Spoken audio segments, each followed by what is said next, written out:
My name is Daniel Swärd and I have the great pleasure to sit here with Nouchine Hadjikhani. Hello. Hello. Associate Professor at Harvard, Professor in Gothenburg at Sahlgrenska, and Director of Neurolimbic Research. We're going to talk about the brain, the possibilities and the challenges and the diseases, and it's a whole landscape. It's with the stars out there in the universe, it's somewhere similar within our skull. Yes. What do you think the most beautiful thing about the mind and the brain? The most beautiful thing about the mind and the brain is, that's a difficult question, is the fact that we can think about the stars and the mind and the brain, and that we can see what is not there and think about what is not present, and imagine things. And you have two special areas, your core business, so to say, is migraine and autism. Yes. And you said that it's quite a lot of people, more than we think, have one of 64 is born with autism. Autism. Yes. And there is mostly male disease. Mostly males, although there are more female than we think. But it's more difficult for them to get a diagnosis because they behave differently than males. And one of 64 seems extremely much, but then it's a spectrum. It's a spectrum. Some people, have extreme intellectual disability and no language in one end of the spectrum, and on the other hand of the spectrum, you have extremely brilliant people who just have difficulties in social interaction and communication. So it's a very wide spectrum. And there is this special autism, what is called the savant. Yes. Where you have special abilities. So that's pretty rare. Yeah. And I would say about 1%, I think, of people with autism have that. But the people who have savant capabilities, we don't really know how they do that, but they are able to have, for example, photographic memory. So they see something once and then they are able to draw it with extreme details, or they can do... You told me of a boy who took a helicopter flight over Rome. Yes, exactly, for 15 minutes. And then over a few days he was able to draw Rome with extreme details, including every column of the St. Peter place. And so things like that, we don't really know how it is possible, and we just observe and admire.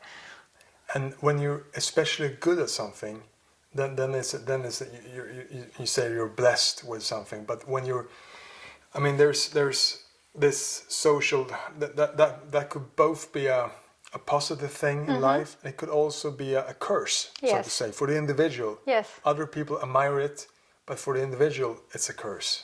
Having difficulties with social interaction is very difficult because most people would like to have social interactions, but if you don't have the right code for it, and if you don't know how to approach people and behave with them, then you feel very lonely over time. And I think that's a lot of people with autism feel extremely lonely.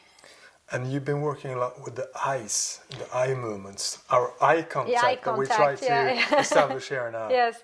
So eye contact, I think, is really fascinating because it's something that we do spontaneously without really thinking about it, and we look and we break, and it's a very subtle thing. But for people with autism, eye contact is something that experienced as very difficult. Some people say it hurts to look in the eyes, and so they don't like to look in the eyes. But then, if you are not looking in somebody's eyes, the other people think that you have something to hide or that you're lying to them. Yeah. So it's difficult to interact in society if you don't have a normal eye contact.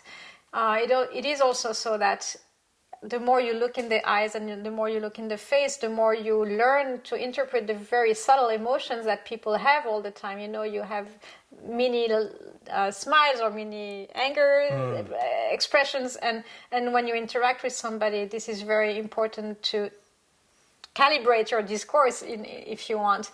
And if you don't do that, then the interaction you'll have with people is much more difficult. And you said that people with autism, they don't lie.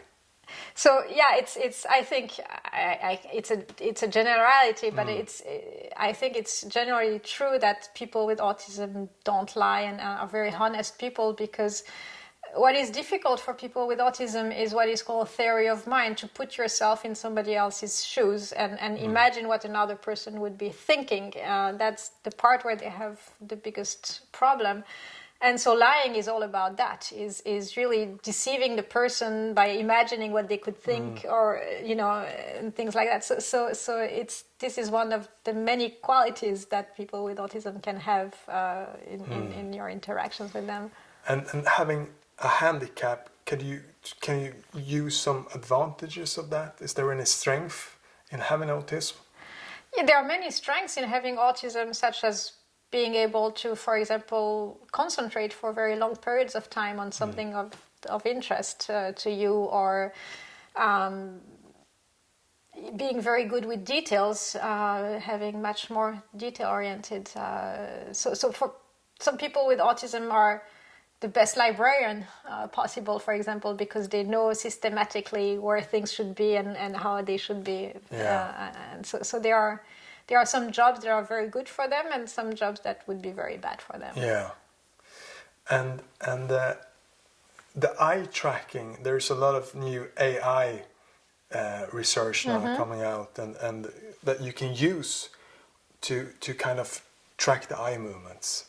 So I'm not sure about the AI in eye tracking, but by eye tracking itself is very interesting, because you can see what people see, and you can put yourself in their shoes in a way. I mean, you can see how the observer seen and what is important to them, and how much time they spend on different parts of a scene.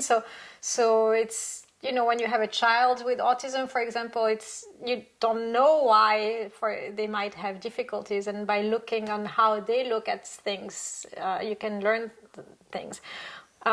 Also, when you do eye tracking, you can measure pupil size. Yeah. And that will teach you about stress level and attention.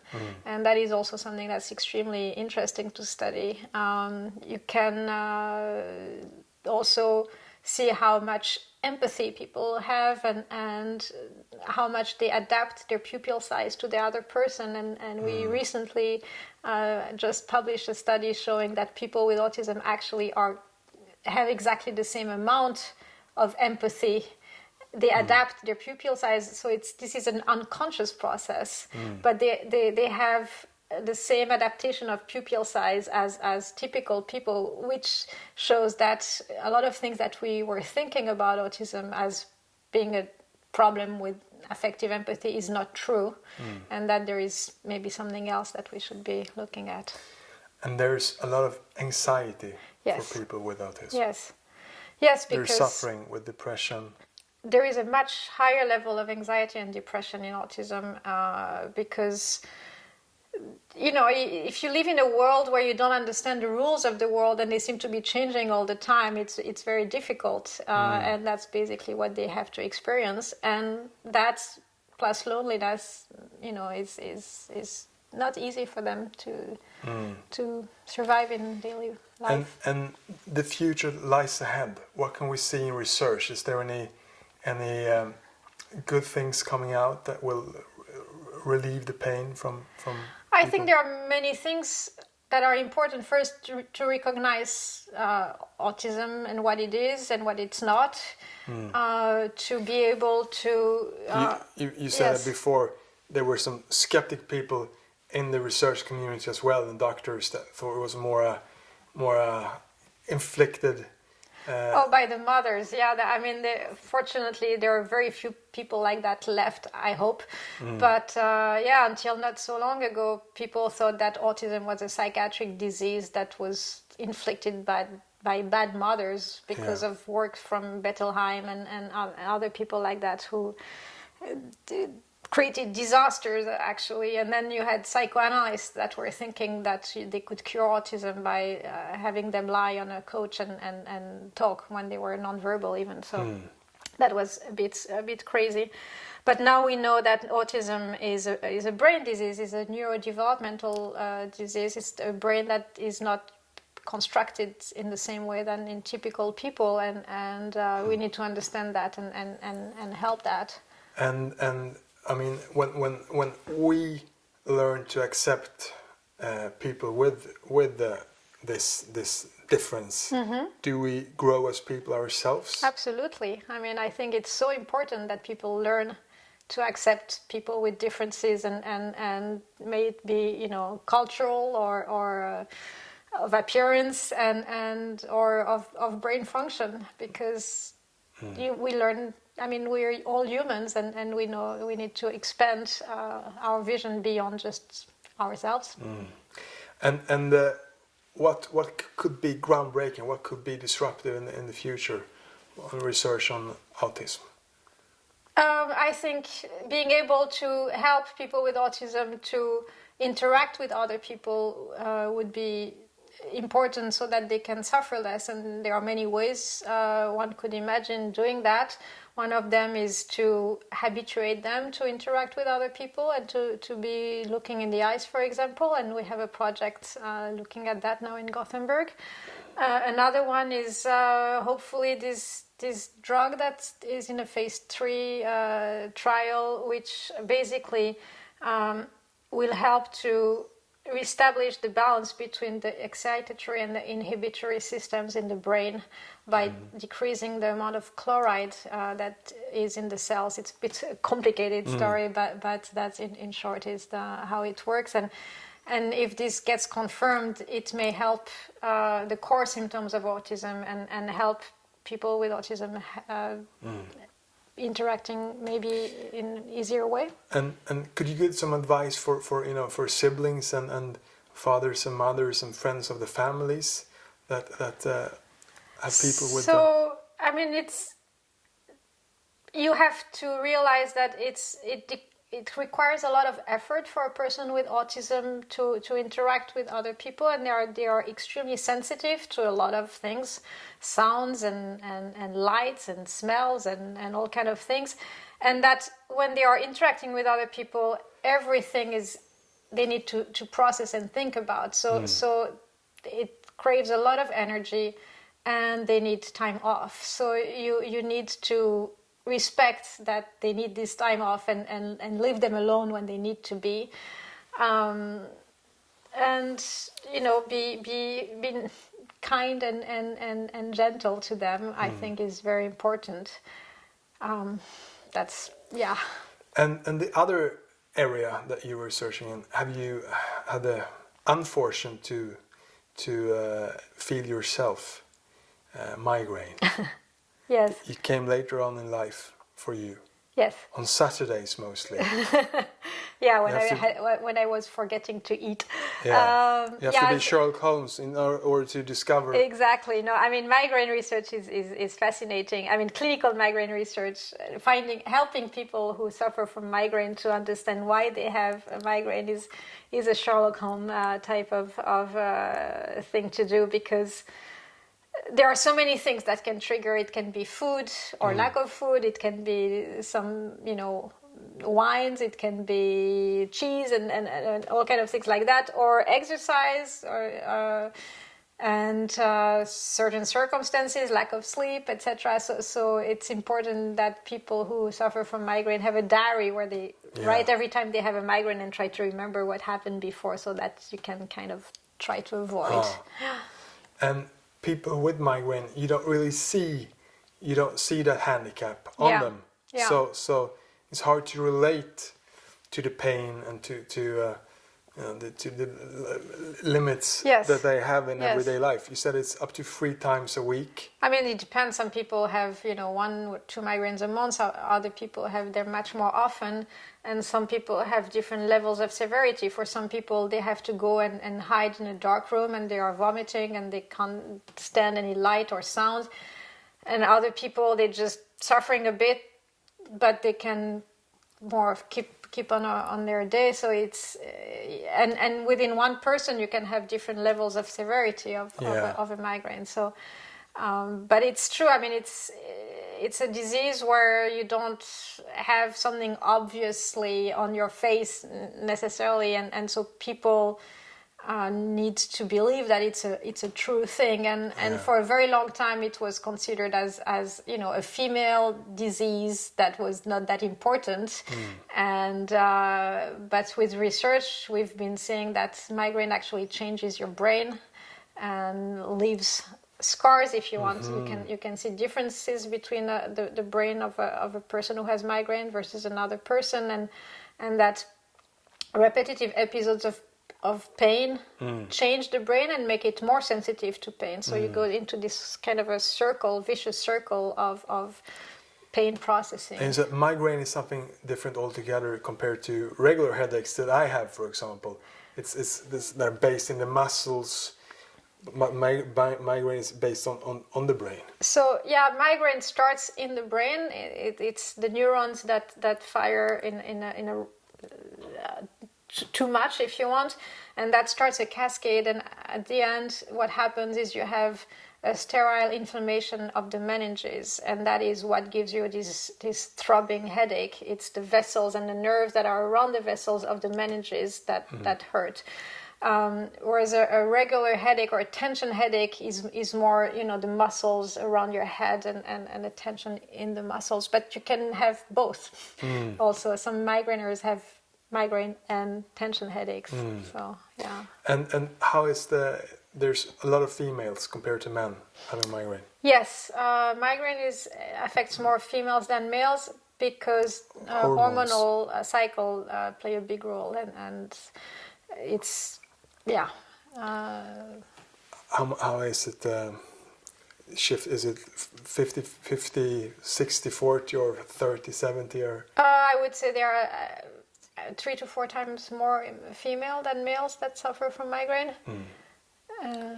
And you said the new medicines coming out, they often come out with a lot of optimism, but then they don't really work. But now there's a new vaccine coming out. Yeah, there is something called CGRP antagonist, and that just came out a few months ago, and we will have to see if how well that works or not. It's extremely expensive too, and there are side effects like every drug. So treating migraine is very complicated, and it's a work of patience and trial and error. But I think learning life hygiene and for the migraineurs to learn, how to take care of themselves is the first most important step. Yeah, and that's something all of us should definitely. Because when you're healthy, you have 1,000 wishes, and when you're sick, you only have one. They say. Yes. And what do you think we can learn from people with migraine, the regular people?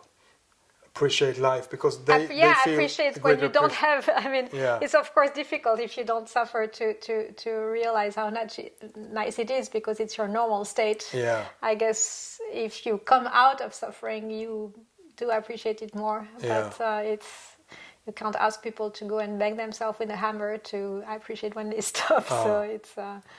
And is that like gratitude meditation, or can you enhance that in life? Because that must be one of the keys to a rich life, just to, be thankful for what you have. Yeah, I think that being, indeed, reflecting regularly on things that do work and on how lucky we are to be, healthy and alive and with a roof above our heads is maybe a good way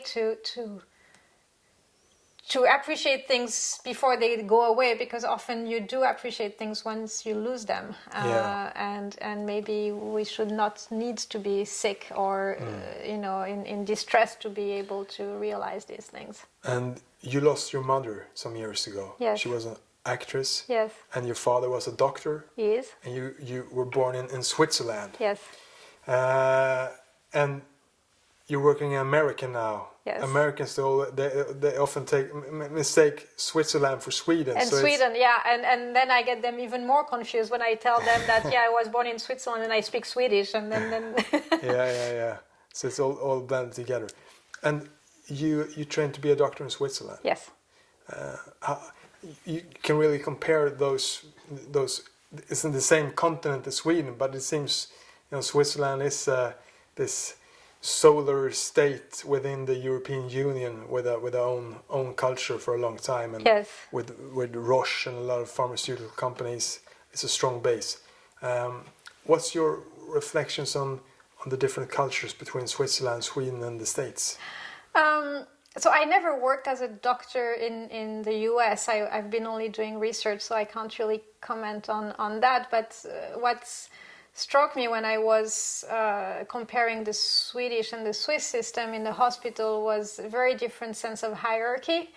In Switzerland, at the hospital, people were wearing badges where their name, initial Titles. and last name, and different colors.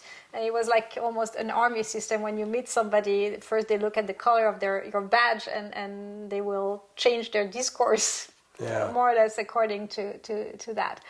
As opposed to Sweden, where everybody, when I arrived in the hospital, was dressed the same, and they would have their first name only, and there was much less hierarchy, but much more of a teamwork, where everybody realized that everybody was important in the care of the patient, and it's not because you were a nurse that you had a lesser opinion to have than a doctor. I mean, everybody had their specialty and were important for their own thing, and I really think that this is so important to realize that we all are indispensable, and even if the people who clean the floor decide to stop doing that, it's not, the hospital will not work either. So we should respect everybody who is in the system, because everybody is extremely important for things to work. And you grew up around Lausanne.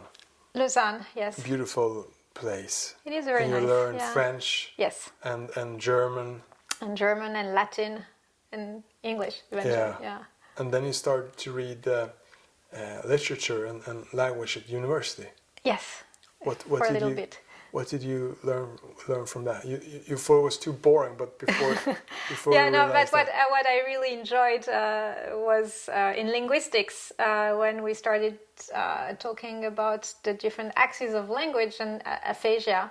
And I was fascinated to hear that depending on where you would have a lesion in your brain, you would have one or the other axis of language that would be affected, Broca aphasia versus Wernicke aphasia. And I thought, wow, this is really fantastic. I want to learn how the brain works. Yeah. So that's when I decided to go to med school. And you started in 1993, you started with brain research. Yes. So you had a couple of decades experience now. Yeah. What have you been most fascinated over those decades? Because it's a vast. Yeah, well, I'm very lucky because I do a work where every day I'm learning something, and every morning I look forward because I know that I will learn something new. Yeah. So it's I started studying the visual system, and it was really fascinating to see how it's organized, and I described the part of the brain that's responsible for color vision, and then from there I moved on to being interested in face perception and emotion perception, and from there on I started migraine and autism research, which both had a visual aspect. And you told me about a disease where you don't even recognize yourself if you look into the mirror. Yeah, so I was lucky to meet some patients who had a damage, a stroke in some specific part of the brain that made them not recognize other people or even themselves. It's called prosopagnosia.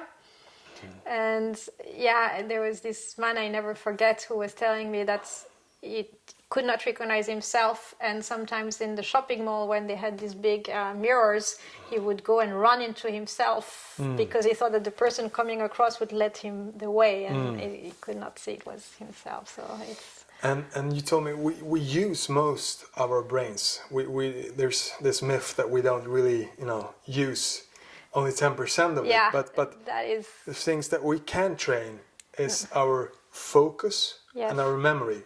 Yeah, we do use all of our brain, and we can see that if we have a stroke, normally things work much less well. So we do use it all. But yeah, we can train memory, and we can train focus. I think that's the two things that we can, and we should be training as much as we can, because that's also what will protect us the most from dementia. And how should we train it? How should you train that? You should be curious. You should be using it as much as you can. You should be doing, reading, doing puzzles, and learning languages, and just use that, and also take time to be out and look at the nature, and just bring down the levels of stress, because this is not good for the brain either. And what does stress do with the brain? It affects basically the hippocampus, I think, the most. So the whole memory system is sensitive to stress. And could we learn something from people with autism, because they're both good at focus and specific parts of the memory? Yes. Or is it a physical change in their brain that does that we can't really adapt? Yeah, we know very little about that, and I'm sure there is a lot to understand of how it is possible to be so good at some memory traits and things like that. But yes, we have a lot to learn from them. And you came to Sweden in the Karolinska to your For first postdoc, steps, yes. from Stockholm, and now you're doing research in Gothenburg as Yes. well as a professor. Yes. And you're working in Harvard. Yes. The ancient and the celebrated institution in America. Yes. Tell us about how is it to be working at Harvard? It's fascinating to be working at Harvard. It's really nice, because the lab where I work is the place where they invented functional MRI, FMRI, and it's one of the best That's why you came there. So it's one of the best biomedical imaging lab there and you is. came to Sweden because they had the previous way to see inside the brain. So with in Sweden I radioactive was stuff. doing PET scan, positron emission tomography, and the lab in Karolinska was excellent for that. But that was before FMRI existed, or it was just at the very beginning. You're following the cutting edge technology throughout the world. Exactly. So.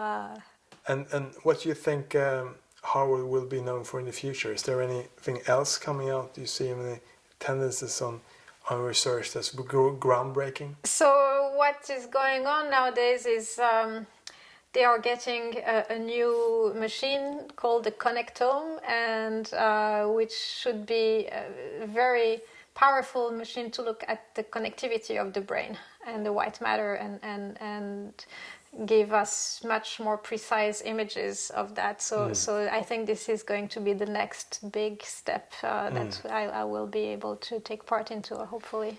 And you said it's very close to MIT. Yes.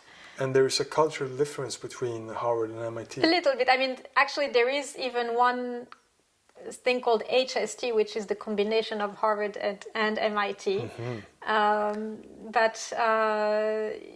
The MIT community is very inventive and very comes up with all kind of fascinating concepts, and I think they're very complementary.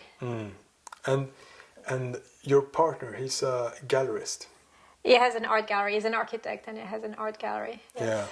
So when you bring those stuff into the brain, you kind of you go to a lot of museums, and you have architecture, and you have those things around you. In Boston, where you live, there's a lot of museums. What does that do to the brain, you think?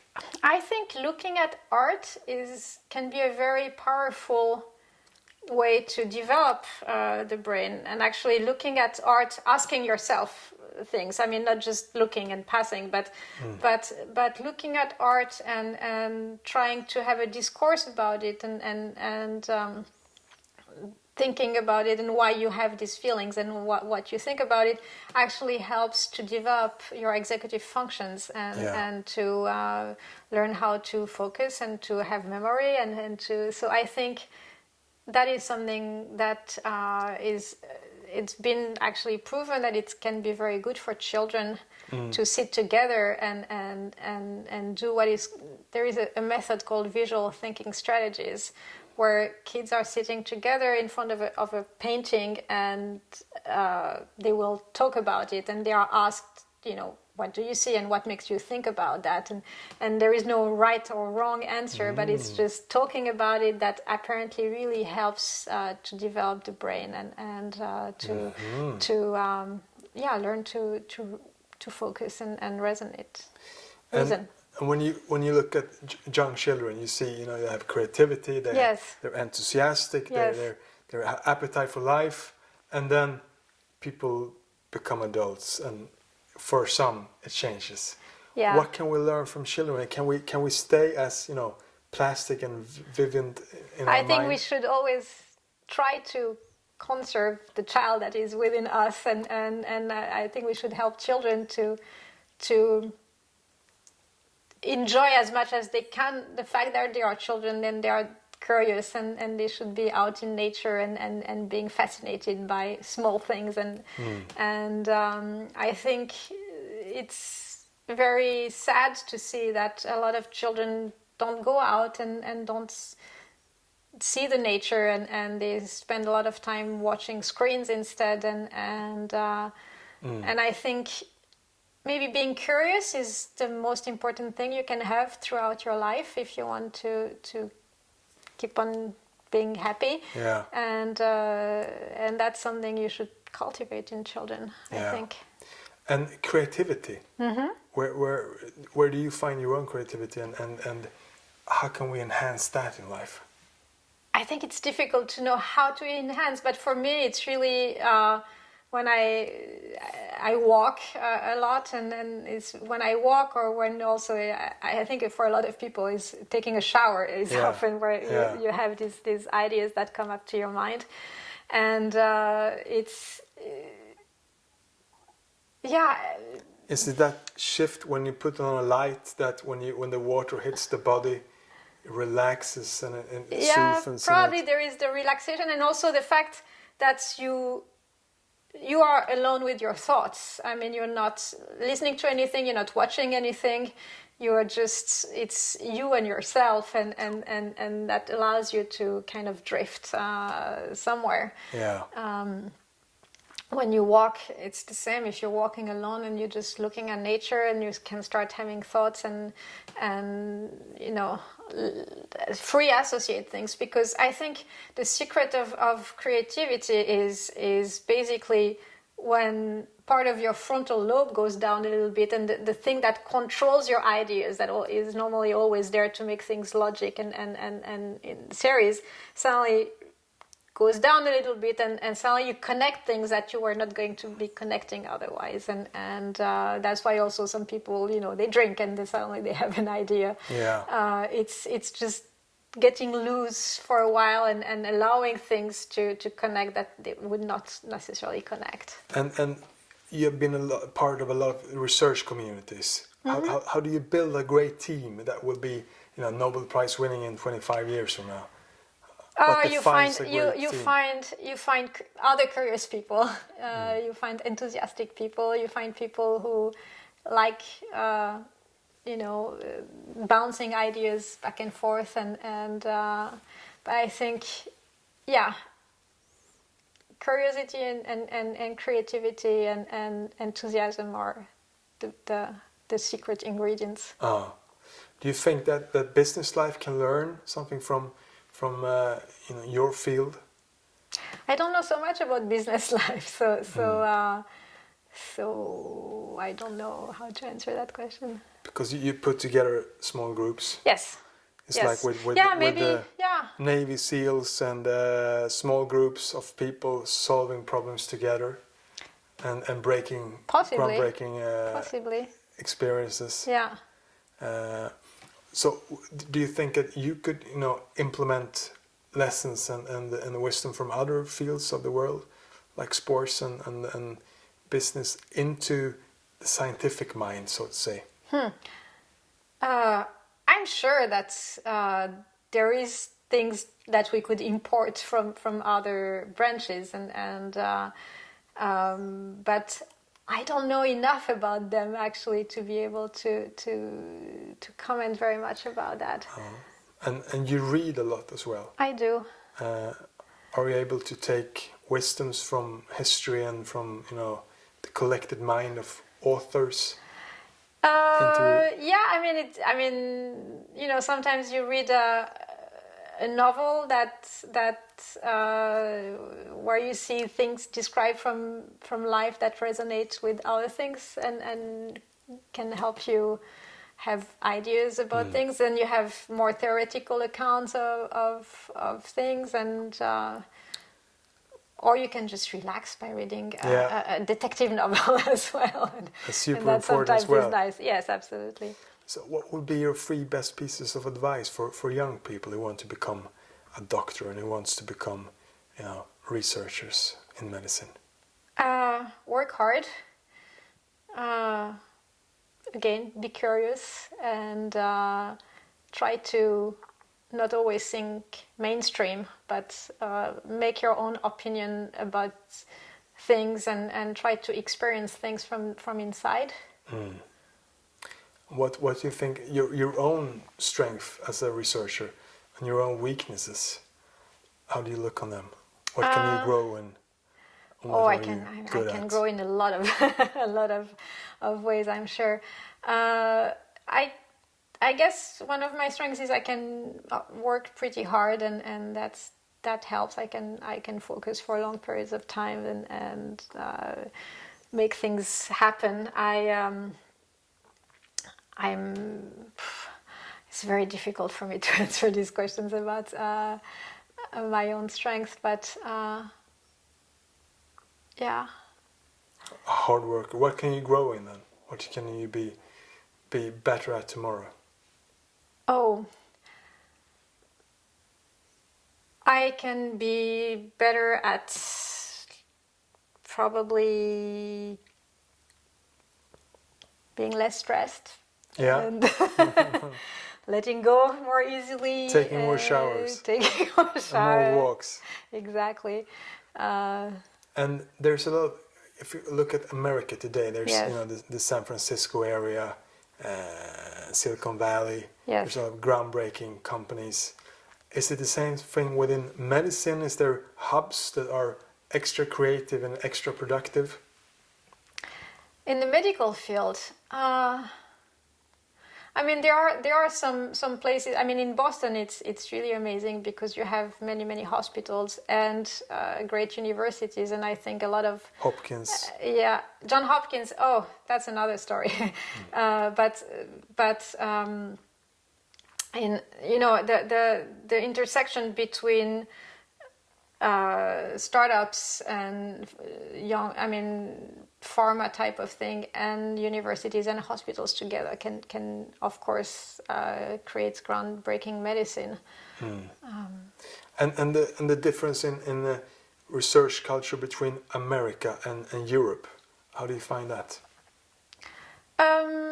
It's difficult to say. America research is a lot of what can I say?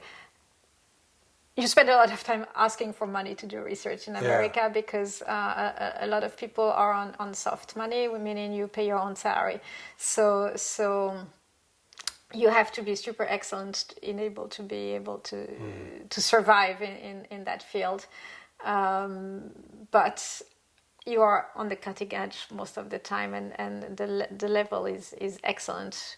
But some people, work crazy 60 to 80 hours a week, and there is a lot of competition all the time.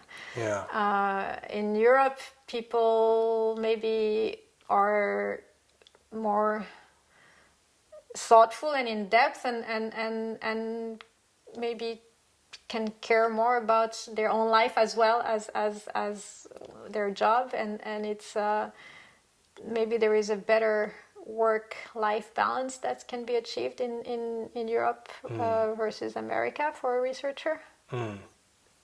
And the research, what's the core strengths you should have as a researcher? Because it's a different thing being a doctor in a hospital or a researcher. Yes. You have done both. Yes, but I've been mostly a researcher. Yeah. You did 6 years in Switzerland as well. Yes, I was trained. A lab there. I was. Yeah. Oh, yeah. 2006 to 2000. Yeah. I was directing a lab there as well. But what was the question again? Those two lanes. Yes. When you become a doctor, you can take researcher or practicing in a hospital. Yeah. So I mean, if you practice as a doctor in a hospital, I think you should be just dedicated to your patients, and that should be your only concern in a way. Although that is a nice theoretical account, because it seems like more and more insurance companies are forcing doctors to be clicking on buttons to make sure that they are being paid for every little thing they do. So I really hope that in the future people realize that the contact between patient and a doctor is really the most important thing, and we are in this kind of strange place where you have studies showing that you can give placebo pills to people and tell them it's a placebo, and yet they are still doing better because you've spent time with them and you explain to them what you are giving for them. So meaning that the contact with the patient and the interaction you have with the patient is so important for them to be doing better. And on the other hand, you have the time that you actually spend with your doctor in a normal conversation, shrinking and basically being just prescribed things and being sent out with that. So I really hope that in the future... It's therapeutic to speak. Yeah, absolutely. I mean, that's half, if not more than how people get helped, is being listened to and to speak together. So I think that's really important. And it's more rewarding in the work as well as a doctor if you're able to meet absolutely people. I mean, that's why you learn medicine to start with most of the time, is because you want to help other people. So as a researcher, I think it is also very, if not one of the most important things, to listen to people for clinical research like I do. I mean, the best ideas I've had in my research on autism was because of conversations I've had with people who have autism. So I think it's really it's wrong to go with preconceptions and just read things in books and run away with that. I think that listening to what people have to say and what they write also is so important to go on in the right direction. Fantastic. And your goal for the future, your dreams for the future, how do you see 25 years from now? 25 years from now, I see myself retired. But what would you have accomplished? What do I have? I hope I will have helped a few people, either directly or indirectly, to suffer less from whatever they have as a condition, may it be migraine or autism. So if you can help just one person feel better in life is already fantastic, and I hope I can do that for more than one and as many as possible. That's a rich life. It should be so. Nouchine, warm thank you, and Thank best you. of luck for the years to come. Thank you. Your important research. Thank you. Thank you.